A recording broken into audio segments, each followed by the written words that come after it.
Welcome to the Currently Cringing podcast. I'm your host, Anisha Ramakrishna. I'm a TV personality and entrepreneur. Join me as I spill the chai on my cringeworthy life experiences with a side of dating, pop culture, and lots of laughs. Hey guys, welcome to Currently Cringing. Today we're going to talk about navigating relationships in your 30s. And by that I mean the cutoff era. Hey, Dits. Hey, how are you? I'm good. I think it happens multiple times in your lifetime. We outgrow people. I think that's a great way to put it. I don't think most of the time, I mean, maybe boys and girls are different, but mostly you just realize that there's some people who are compatible in your life and some who aren't. I actually have friends that are in India that I was like, oh, how's this person? And it's like, I've just outgrown that friendship. Yeah, or You like know? you don't keep in touch anymore. But basically, today we're talking about how friendships change in your 30s. And I think by your mid 30s, and that's being generous, by your mid 30s, you should have established your friend group.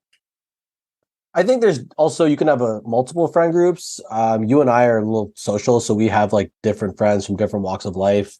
We became newer friends the last few years. So I would say like we're all part of the like post-COVID friendships. Then there's like your school and college and grad school. So there's different eras, and it really comes down to how good you are at keeping in touch with individual people or maybe even groups. Well, I think in our 30s, we've realized that time is our most precious resource, and it's okay to curate your inner circle. I agree. And I think there's different levels of inner circle. For me, I think my thing was like by 30, I wanted to make most of my friends. And then I even said I extended that a bit to 35. And I think like after 35, to get into my inner circle or even circle, either you have to be a friend of a close friend. So like I'm not like super close with all your friends, but at least they're your friends, they're your people. So, by extension, they're cool. Like we're friends now. But like if you're like a rando that I'm meeting out, you got to be giving me something. And I know and they should feel the same about me. Yeah, I think people aren't going to like what we have to say with regard to what we're going to call the value proposition, the idea of evaluating people based on their value, their return on investment, their ROI. And we talk about this all the time. In your 20s, you're collecting friends. You should have a lot of friends. You're going out, you're meeting people, you're in college, you're traveling extensively for the purpose of probably meeting people. And then as you get older, it's like you've established your close friends, you have your family, time is precious. You also want time for yourself. And then when you meet someone new, it's kind of like, okay, what do you bring to the table? Is this friendship worth my time? As in, are you funny? Are you smart? Do you have a yacht? I think one other group you forgot which we'll cover, is your friends' spouses, which I think is very important. And then there's your spouse's friends, right? Which is kind of like, you have to integrate to that.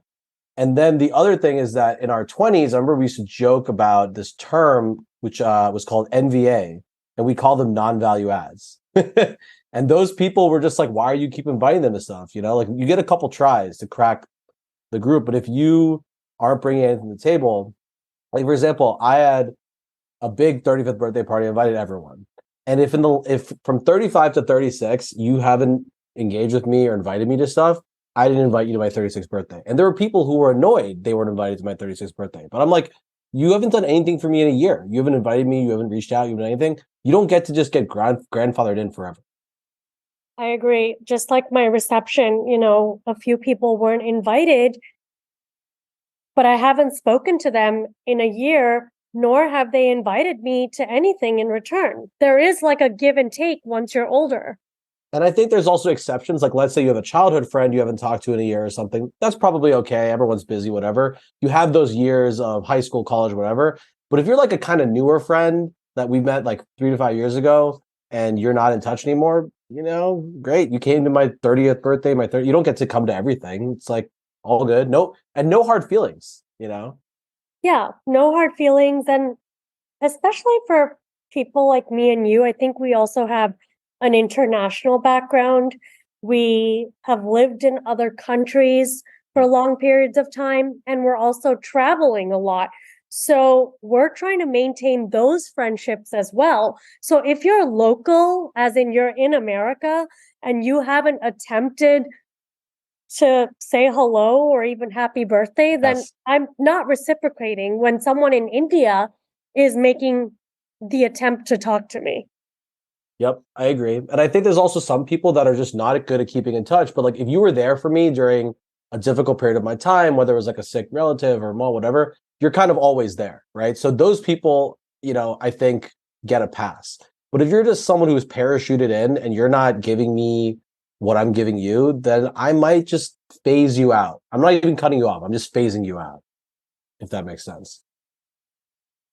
And we're talking about this because I think me and you recently have cut a lot of people off. Yeah, I wouldn't even say it's a definitive. It's more like a slow burn, or it's like I'll invite you to the event that's open to the public, but I'm not inviting you to the private thing. Like, oh, why? Where was my birthday invite? Like, where was my small group dinner? It's like you've never invited me to anything. Why do I have to keep inviting you? I'm still inviting you to stuff. I'm just not inviting you to everything. You know? In my case, specifically, it's been more opportunist. Like I give everyone a chance. I'm warm, I'm open, I'm social. But if you actually want to spend quality time with me, I can tell when someone's just an opportunist. And I say that because with Family Karma and the show, a lot of people just wanted to approach me or talk to me because they thought I would be someone cool on TV. And it's like, no, I'm actually a very quiet, probably boring person. And then being nice, I'd meet up with these people and then realize midway into the lunch or the drinks or the dinner that they just wanted to know about the show. And so that's a turn off as well, in my experience. Exactly. And I think like when evaluating like a new person, whether they should stay in your life or whatever, I always tend to be like, what are you doing for me? I mean, maybe that's selfish. It's like, are you helping me find love? Are you helping introduce me to a bigger network? Are you helping me business wise, financially? And are you just unlocking doors for me in some way? Those are kind of the things I think about. And is there like, are you a good person? Is there a give and take? Are you someone who maybe fits into my network? Maybe you're a new person, but you're someone who's friends with 7 of my friends. Then yeah, you're probably someone I should know. Yeah, for me, it's mostly business related. If I'm getting to know new people today, it's because there's a possible business opportunity. Because I have my friends I know who love me and care about me. And those people that I've distanced myself from, it's, nothing personal. It's just in life, sometimes you change and maybe some people don't. Agreed. And I think I've said this before. One good way to ingratiate yourself to a friend, whether it's old or new, is to get along with their spouse, or at least be positive and not talk shit about their spouse. Because unless there's a reason to, in which case, whatever. But like for me, like I feel like I could probably abuse you all day, and sometimes we abuse each other all day. It happens. I'm like pretty good friends with your husband. We talk sports separately, we talk movies, all that stuff. So you can tolerate sometimes what I mean to you, you know? Absolutely. And I think that was a deal breaker, which we've talked about on the pod. If your significant other cannot hang with your friends or doesn't accept your friends, that's a deal breaker for me. And so I knew the ultimate test was bringing Serge around you guys. And we had the best time ever. It was an easy fit at Brooklyn Mirage. Yeah, and I think that we actually had the group chat with him today. He actually rolled with the punches, but we basically were like, "Oh, you've gained weight. This is what you should be doing," and he was pretty good natured about it. Yeah, someone who can take a good roast and roll with the punches and not take things seriously. And we've had friends in our group whose significant others, partners did not like us. And that should have been a red flag. They're no longer with those people. But Mm. I think it's a red flag. I think it's also like good if you're gonna say something mean to someone, say it to their face. Like if we're gonna roast, we roasted him to his face. He laughed about it, and he gives and takes. Right. The worst is then you have the people that will just talk shit behind your back, and especially when they've never even met the person. Right. That happens so much. It's like you don't even know him. Exactly. I knew for me, this instant, we won't name names, happened last summer, and I knew this person was not my friend for a very long time. And I had sent my engagement photos Mm-hmm. to maybe a handful of people. You were obviously one of them, our group chat. Mm. And this person met with people I don't even know, shared my engagement photos with those people, and said negative things about me, and it came back to me. And I knew right then and there, my instinct was correct. And most of the time you'll know if someone's not worth your time. Right. Yeah, I agree. That's not okay. And if you have a problem with me or my spouse, just tell me. I think people respect that more. We're very, maybe you and I are like stupid and simpy, and we're just like very open and honest. And we enjoy the culture of open abuse to each other, and we use it to improve each other, right? It's like when we first met, we've talked about it before. Like you helped me with my fitness, I helped you not have unrealistic dating expectations, you know? Exactly. I think friends should be able to be honest with each other. If your friend cannot tell you the truth, or you can't be criticized by your friend, then that's not really a friend. If your friend's just a yes man, then You're missing some part of life. You should be like, hey, I know you think you're doing okay, but maybe work on this aspect of your life. That's just my 2 cents as a friend, you know? now, yeah, we're talking about cutting people off, but there is, a caveat. You should make room for new people. It's just, how do you go about doing that, or how do you navigate that in your 30s? Yeah. I mean, it's tough. I think whether it's dating or just meeting platonically, it's a lot harder, you know? In your 20s, it was so easy to meet people. I feel like it was every weekend, you're out at the bars, you're in the Hamptons, for me, it was grad school. And now it's like, we're geriatrics now, we're like older. It's Friday night, we're staying home, drinking a glass of wine and watching a movie, even alone, right? We would rather be home alone.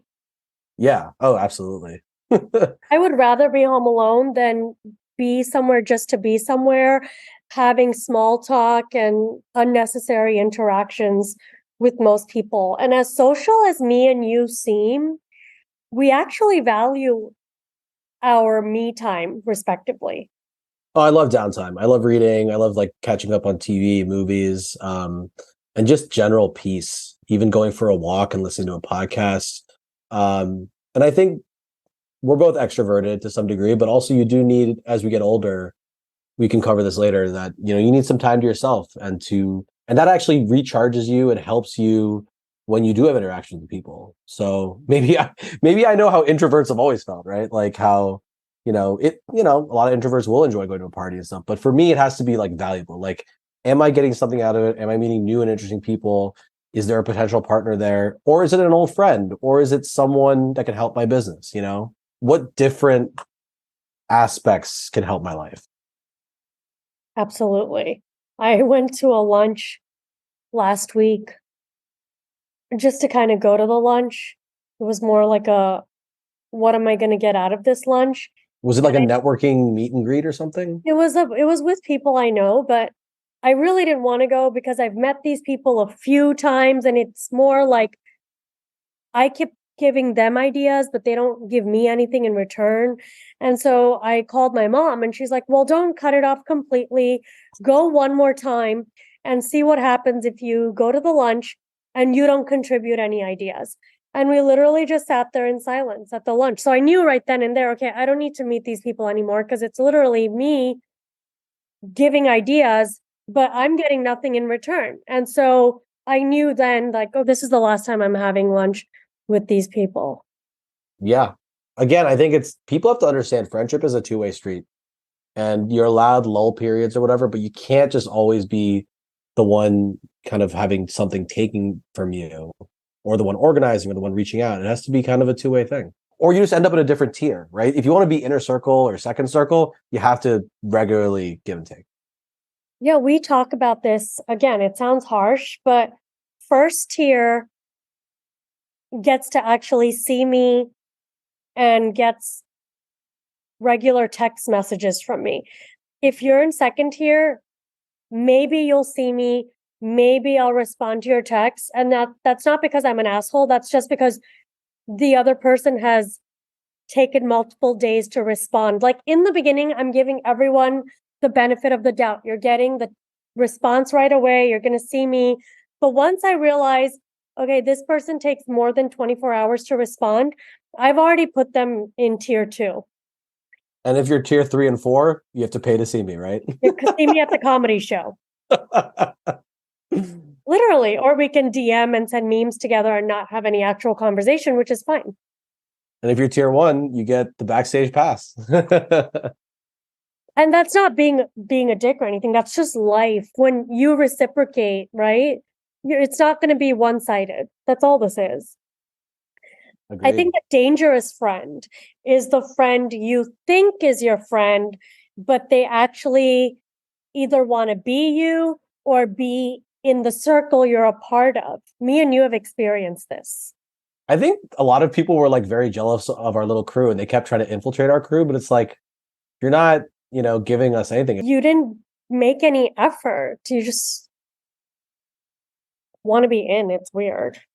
Yeah, I feel like a few of us were, for example, dragging you kicking and screaming down the aisle Oh yeah. to the altar. Mainly I think Julio would get the most credit. But NKP and I were also in your ear, kind of just like setting you straight, and I can say in my darkest times, you guys have been there, and then people that you would think were there or should have been there were just more interested in, I guess, the TV aspect of it all. Like, oh, you're seeing someone, but they didn't really care about me or my well-being. yeah. And look, you're a person. You're not just like a celebrity. And even celebrities, they're people too. And I'm sure they also have an inner circle and a secondary circle, I'm a Z-list celebrity. Sorry, when I say celebrity, I meant like a Brad Pitt type, right? Like Yeah. even they have people close to them too, right? So Exactly. But there are people that everyone should cut off, and we're going to go down the list. You want to start with energy vampires? Because you know a lot of these people. Oh man. So I guess I have a different perspective is I date a lot of energy vampires. Why do you attract them? Do you think it's because you're an energy giver like I am? Yes. You just give so much. Well, I think it goes back to remember the whole introvert extrovert thing. So like introverts and extroverts actually do get along romantically, but their vibes are very different. And then the worst type of the introvert is the energy vampire who just like drains you. And I've tried dating them. I've realized I don't need an extrovert. I just need someone who's like not going to drain. You can be an introvert. You'll just be social and don't just drain me and suck me dry. Like it's rough. Well, you do want to be sucked dry. Oh my God. I knew you were going to say that. I was like, as soon as I said that, she's going to, yes. You fell into it. Set myself up. Unsupportive friends. I feel like I've had good luck with most of my friends being supportive. You seem to have more experiences than me. Maybe because you had a public wedding and jealous, unsupportive people.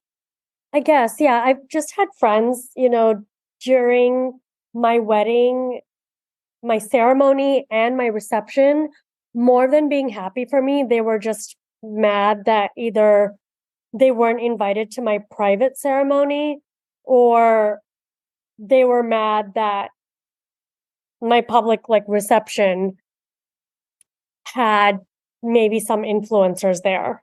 And that's right. Oh, well, there's the person on Reddit. Yeah, there's a Reddit stalker who's really mad but wasn't there. And well, I called her out and I had a long back and forth, and basically she ran away with her tail between her legs. I think it's a she, but we know it's a she. But I love how you have friends that support you. Like now we just said unsupportive friends.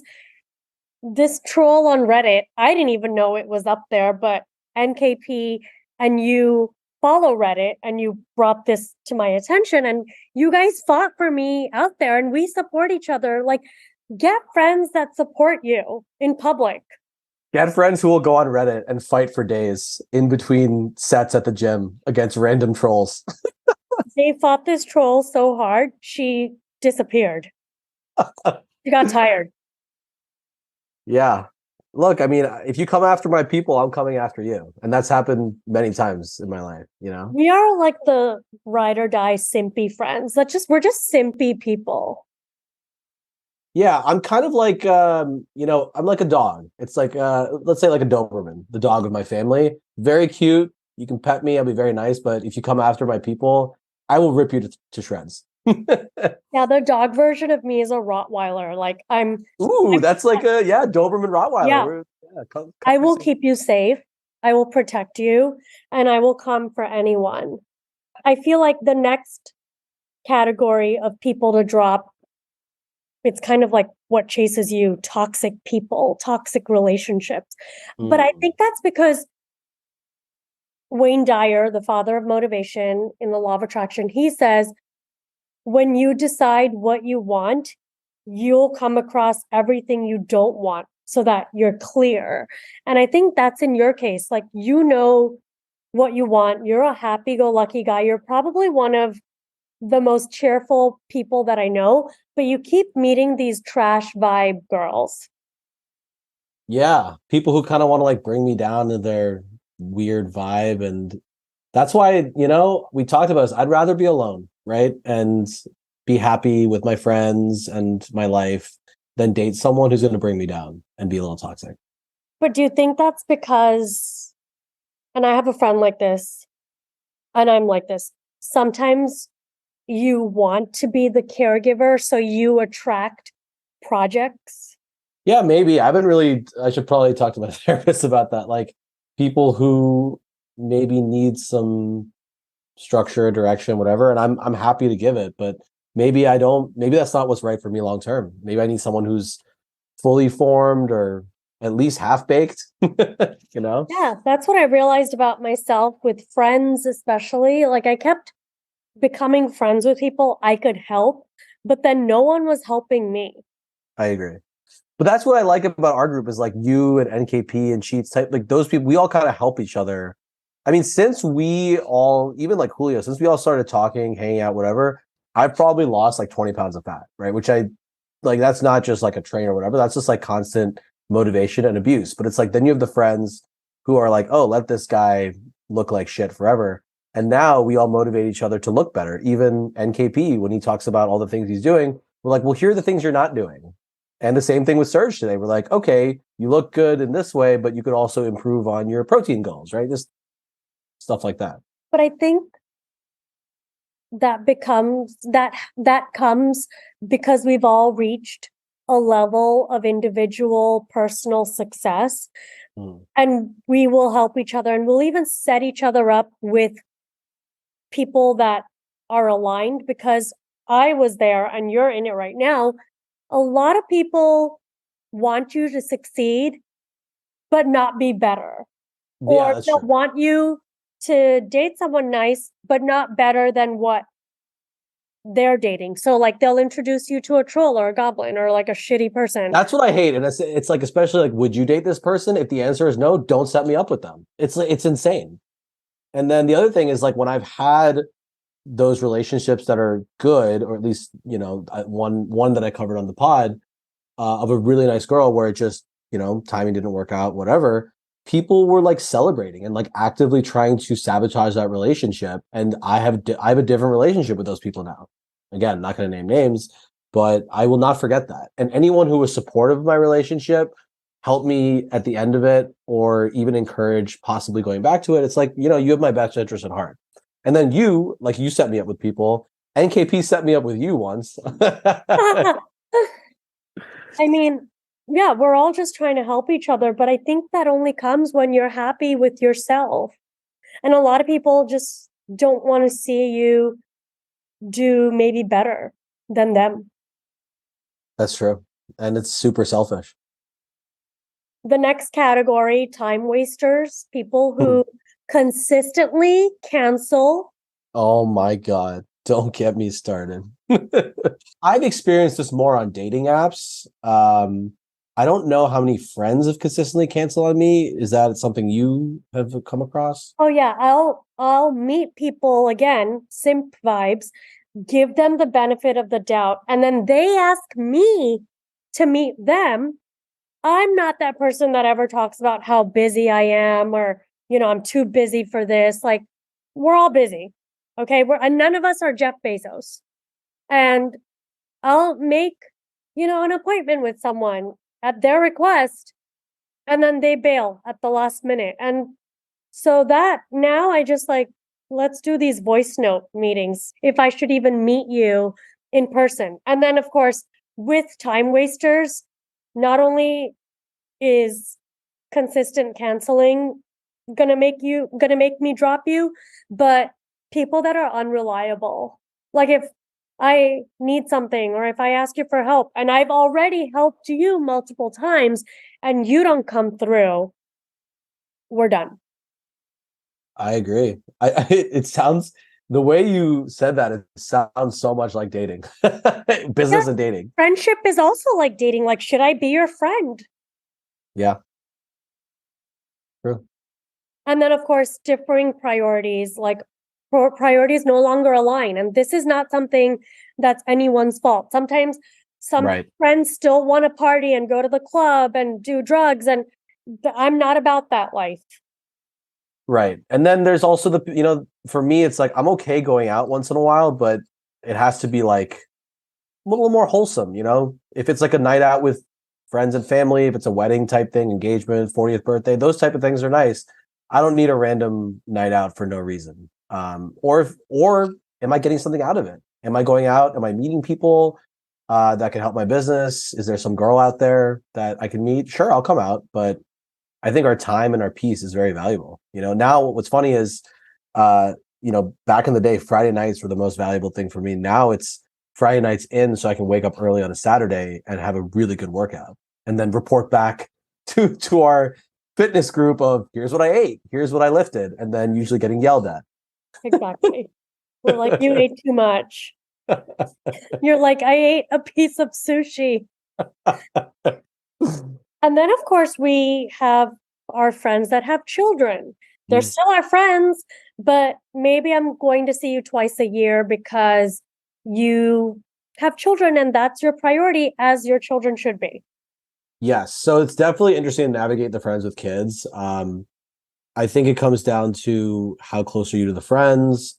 Do you know these babies, et cetera, well?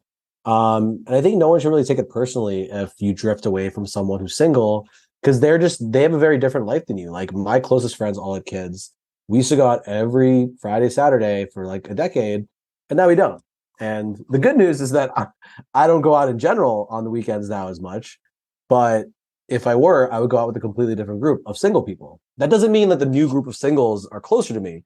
It's just that we are in the stage of life together where we're out, we're at dinner, we might go to a dive bar and try to meet someone. Whereas the other group, they're on a Friday night praying their baby doesn't wake up. Or trying to find a babysitter. Yeah, that's right.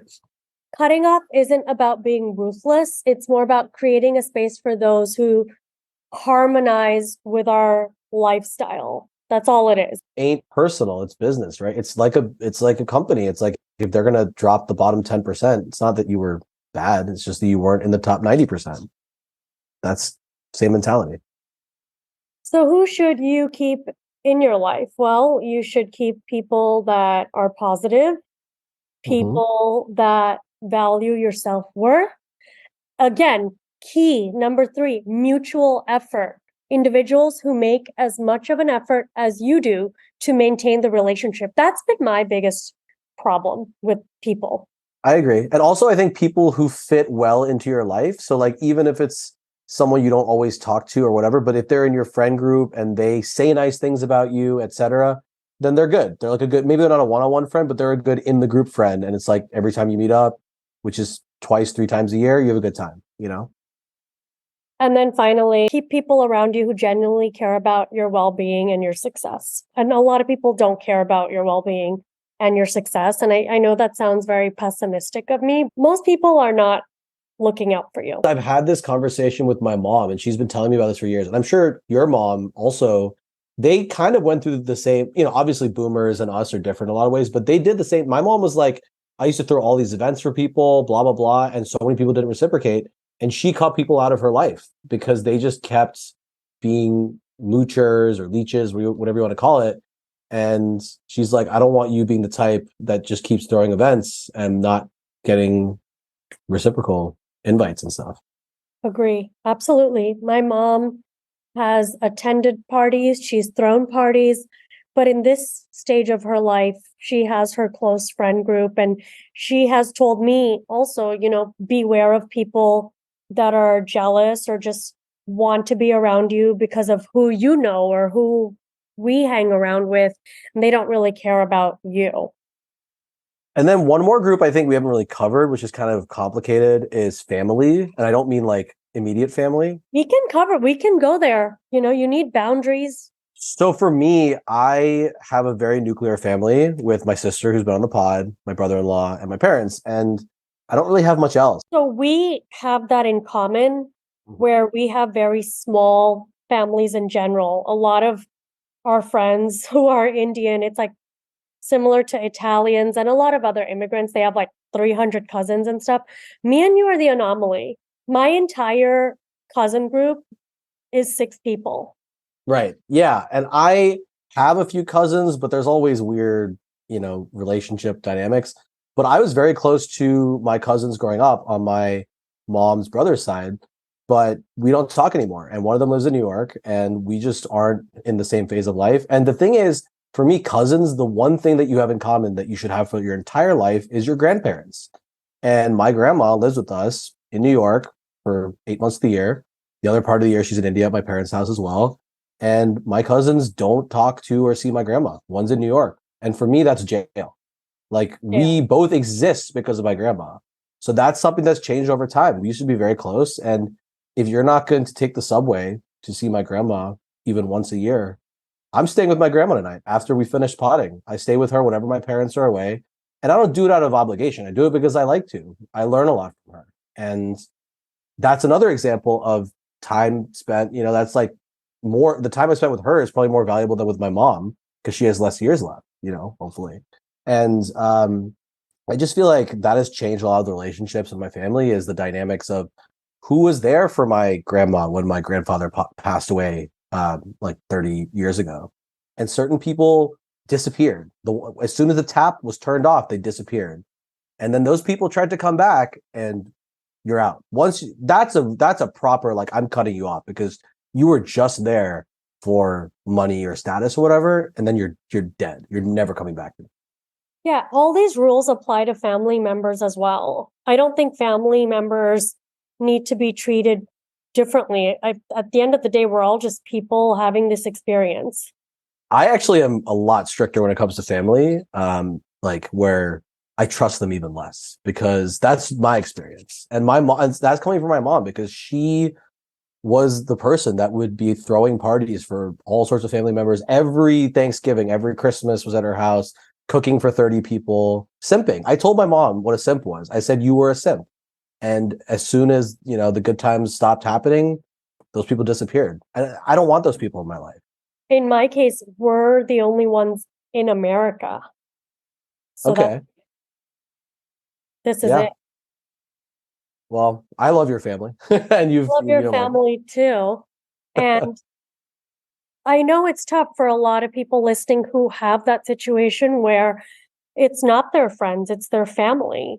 And my advice to you is to have boundaries with your family. You have to slowly disassociate or distance yourself because it's not doing you any good.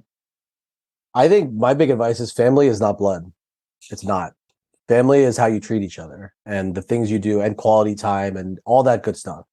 I love that. The definition of family doesn't necessarily mean blood is thicker than water. Are these people acting like the word family? I mean, it's like everyone on Instagram that will put hashtag friends like family, right? That actually, like, okay, but are these friends actually acting like family? And for me, there are people like that, you know. I like our little dysfunctional family that we I yell at each other. consider our group family. Yeah, I agree.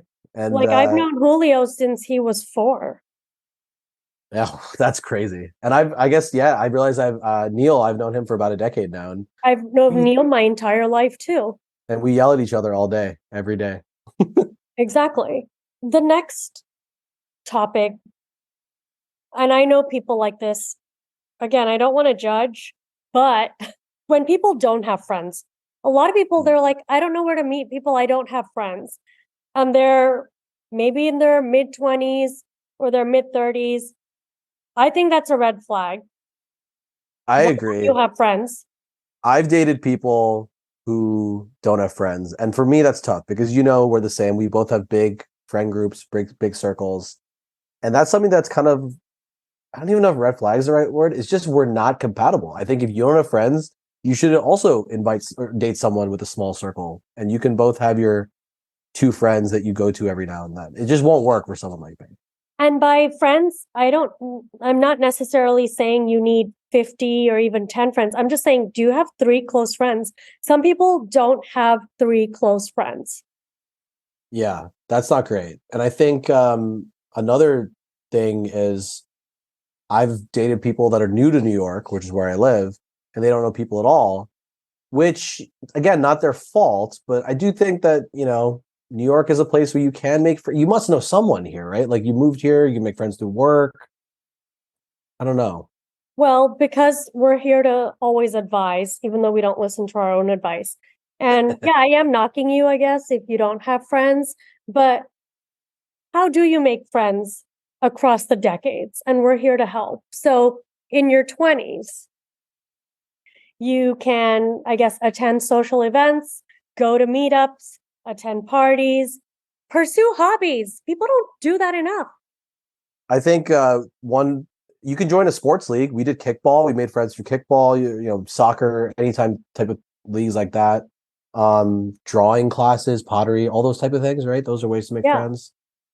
Networking events. I made some friends in those. Yeah. Those are interesting.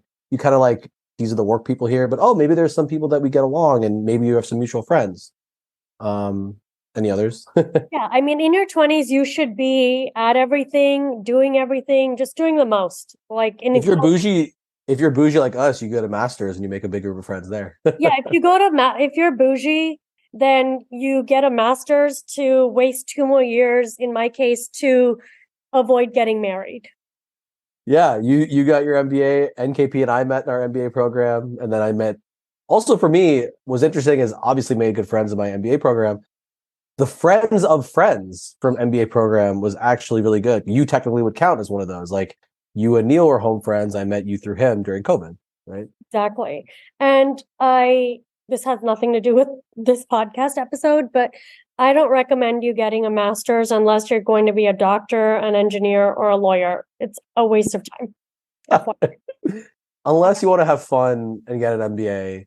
But the thing is, like, people actually do respect you when they see MBA, but it's like the easiest degree.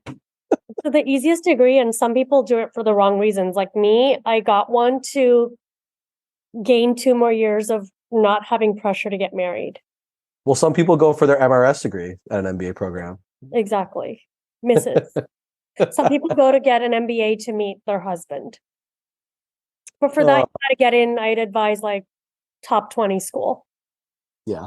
430s, I was going to say, what do you think, kind of going back to dating? I've gone out with girls who have told me they don't know many people in New York, but they're on Bumble BFF trying to meet people. And for me, that was like an automatic like buy. Red flag, but I guess at least they're trying to meet. My advice is if you're going to do that, do not tell the person you're dating that you're meeting people on Bumble BFF, because that is like the least attractive thing I could ever hear from a girl.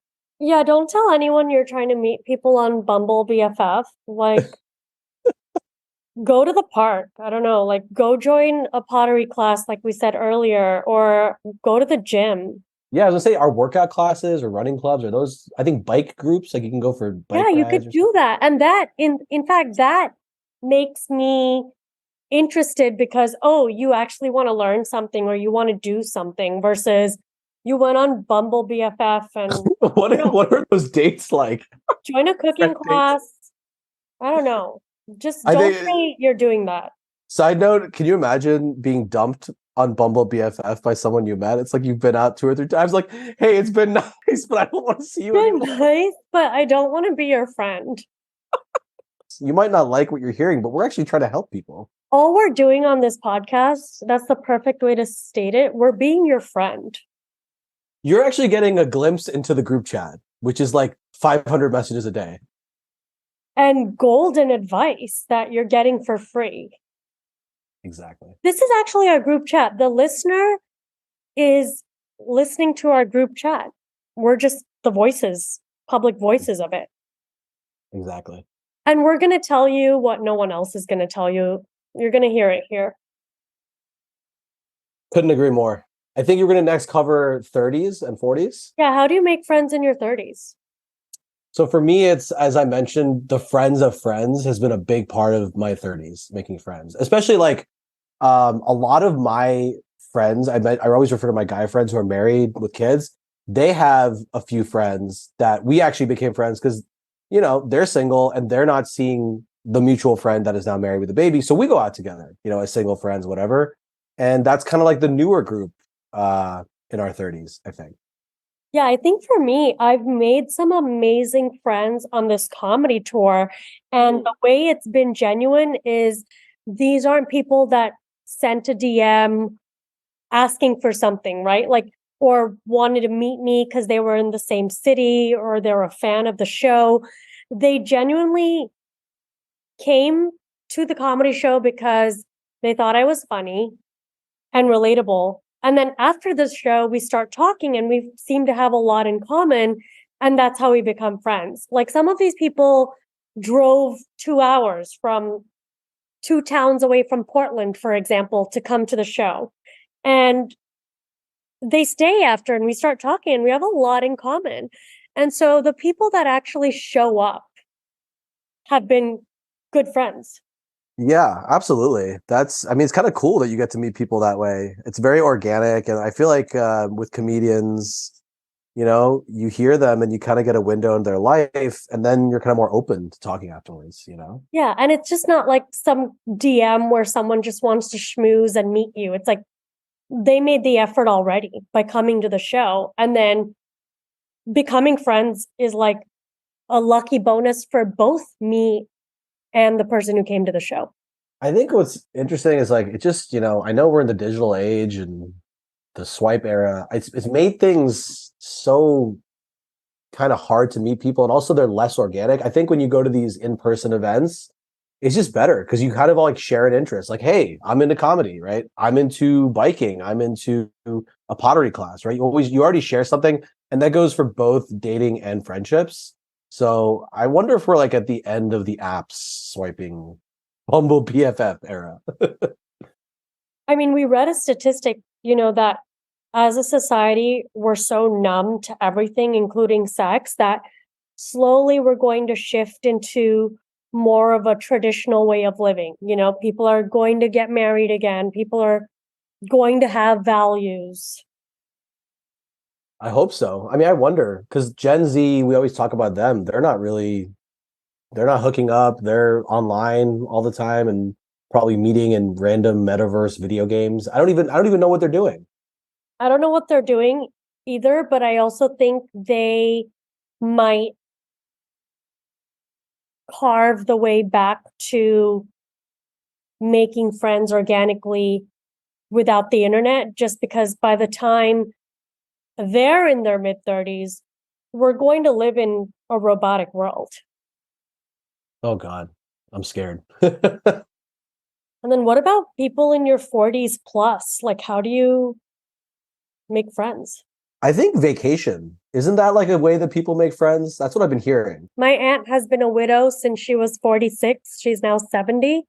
And she made friends going on these tour groups. She's seen the world with this group of friends that she met on a tour, just like I hosted that girls' trip to Turkey a lot of groups are available at different ages to do that. You can make friends and travel the world. Yeah, I was actually impressed that you made such good friends on that trip, and then afterwards I saw a bunch of them at your wedding. So those girls were cool. I like them. Yeah, super fun. And I also think you can, go again to the neighborhood health club. And again, don't be afraid to talk to someone. I see a lot of people at coffee shops. I think coffee shops, not for us, but for a lot of people, have become like a second home. A lot of people work from home at the coffee shop. Like, you should talk to people there too. I always wonder about that because I like going to coffee shops on like a weekend and reading and just chilling. I wonder, the thing is, which we talked about on Manlash, is like, do people want to get I mean, I don't know about guys. Guys are usually open, but like, do girls ever want to get approached by anyone? I feel like it's not even a rejection thing. It's like you never want to be called a creep, you know? I think it depends. And I think you have to read the room. So something that I'm probably bad at. We got this chart with a bunch of graphs that was really depressing. Our friend Sheets, we sent it in the group chat and she was like, this is really depressing, but I didn't find it depressing. But ultimately, we spend most of our time on Earth alone. Interesting. Yeah, I mean that makes sense, right? Are we including the sleep hours as well, or no? Yeah, all of it. Okay. Well, yeah. When you come alone, we go alone, right? We always say that.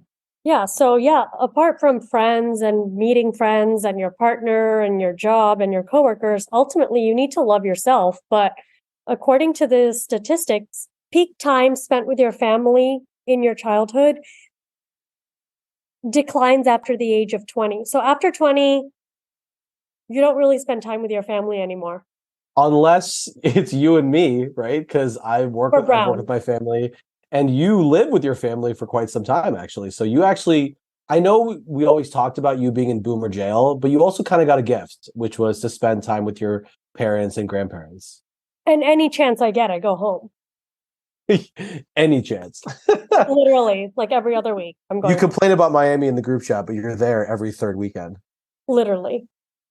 Yeah. And I think also maybe the graphs changed because of COVID. A lot of us spent time with our families during COVID and lockdowns. So, And cultural differences. We're brown. Brown people are always spending time with their family. It's just a thing. I know it's the same for Latinos. yeah, I was gonna say Latins and like Italian, those types. I think very similar. Probably even Asia, certain like Chinese, whatever, Korean. Yeah.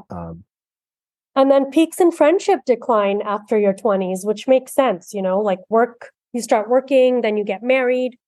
The difference, though, I think, is quantity goes down, but the quality might still be there. My mom is still posting photos with her friends from childhood, but they only meet like 3, 4 times a year. But it's always like they're always like having a good time, going out, gallivanting around town. I think like during 2021, like still kind of COVID-y was people like shouldn't have been going out, and the older generation wasn't supposed to. She was like out with her friends. I was like, what are you doing? Yeah. All of our boomer parents were out with their friends in the pandemic. Good for them. But the people you actually spend the most time with, 90% of your time in your lifetime, you're with your partner and you're with your coworkers. So it's really important who you choose to become your partner and then who you decide to work with. Yeah. Well, I guess the who you work with is all interesting because our boomer parents, it's like they have the same job for 20 years and then the next job is for 20 years, right? With millennials and Gen Z, you switch every 1 to 2 years, right? Yeah, it's very different.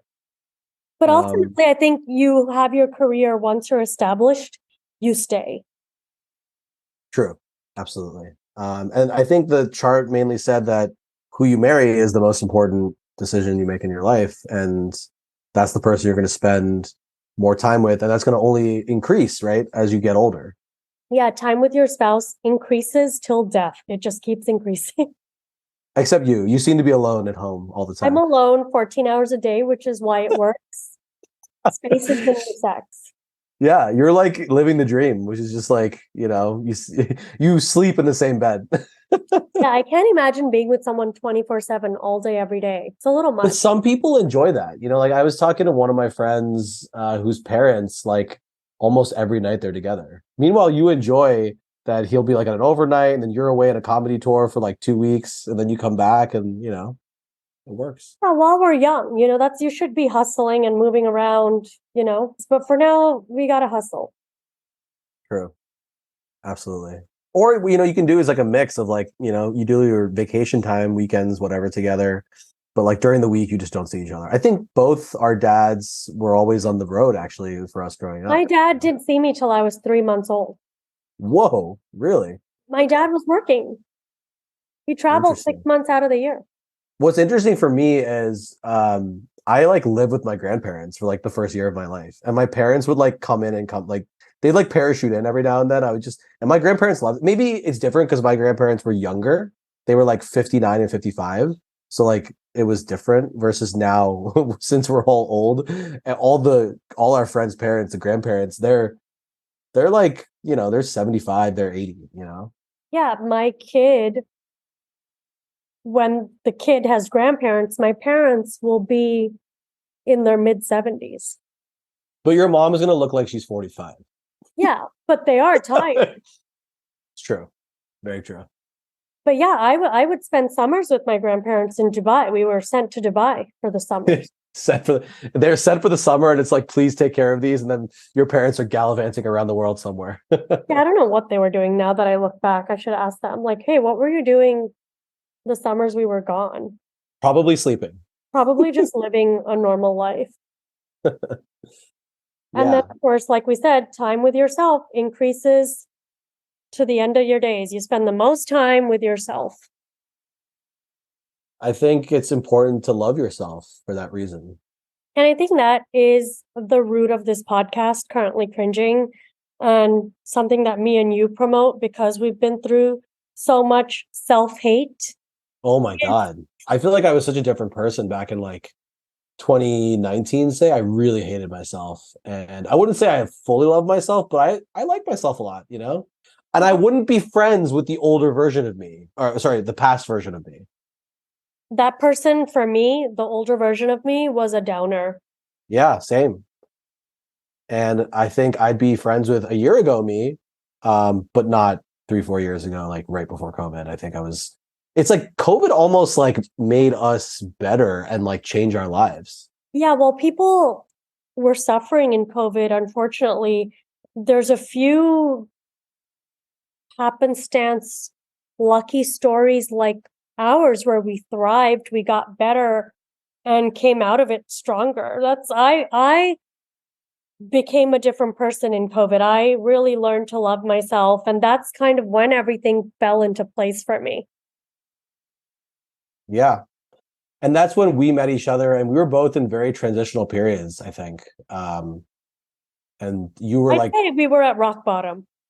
what are you talking about? There were multiple rock bottoms. Yeah, rock bottom happens multiple times a year for us, but that was bad. That was a bad place because I hated myself, not only me as a person, I hated myself in every way, emotionally, physically, mentally, all of it. I think the key was I couldn't even like look at myself in the mirror without hating myself. And now I actually look at myself in the mirror and I was like, you're not where you need to be, but I like what I see. I I love like the that. trend. I like the trend. I like the trend, and I'm gonna part on the pod with part on this episode with something I heard yesterday, which I really liked because we always say, act as if to become the person you want to be, act as if, which is easier said than done. But I was listening to someone the other day on TikTok, of course, but they kind of gave me a light bulb moment, which is, focus on one feeling, and that feeling could be what will you feel like when you finally are the person you want to be and you have everything you want? The feeling would be pride. So just focus on being proud of yourself. Every day, wake up and say, I am proud of myself. And that kind of covers the whole thing. I think another thing is like a year from now, do you want to look back and see yourself in the same place or worse? Or do you want to look back and be like, oh, a year ago, I was in a good place. I'm in a way better place a year from today, you know? ABE, always be escalating. Exactly. Well, guys, I hope you enjoyed this episode. And if you have someone toxic or a time waster or just an energy vampire in your life, cut them off. Keep it lean, you know? Thank you so much for sipping the chai with me this week. If you like the show, remember to rate, review, and subscribe. You can also find me on Instagram at Anisha Ramakrishna. I would love to hear from you. Join me next week for more chai.